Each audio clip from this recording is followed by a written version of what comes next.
All right, all right.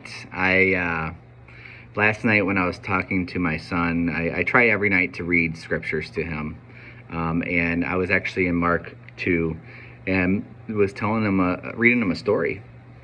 And in that story, we were talking about how the four people were carrying the guy on the mat, who could not walk, and they started tearing into the roof, and they were tearing into that roof to get to Jesus, to get closer, because they believed and had enough faith that he would be healed.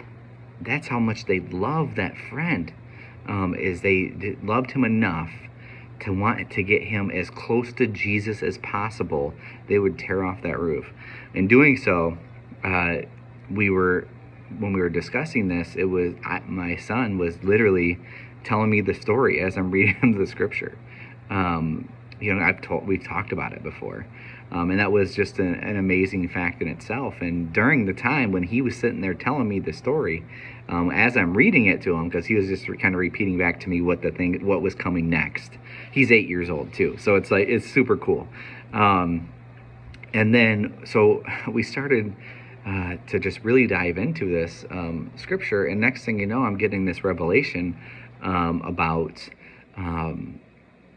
your circle. So I'm in this men's group on Monday nights, and right now we're covering the Titus, right? The Titus 10.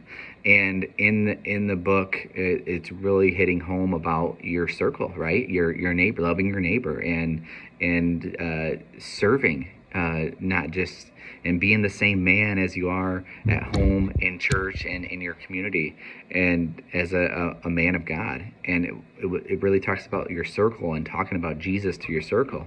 And I was just sitting there thinking, when I got this revelation, that was that man's circle on the mat.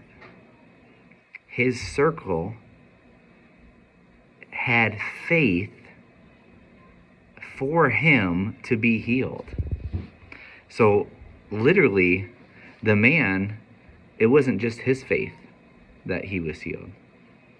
It was the four people that were carrying him, lowering him down. It was his friend's faith. His circle is the reason why he was healed.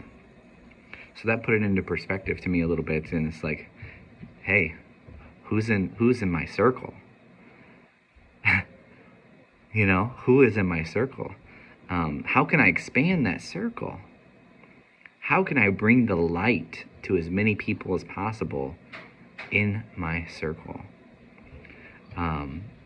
Just loving on everybody, loving your neighbor as yourself. Not just your neighbor next door of your house. I mean, everyone, loving them, creating that powerful circle, and just really letting God lead you, and having that faith, that knowing that with Jesus in that circle with you,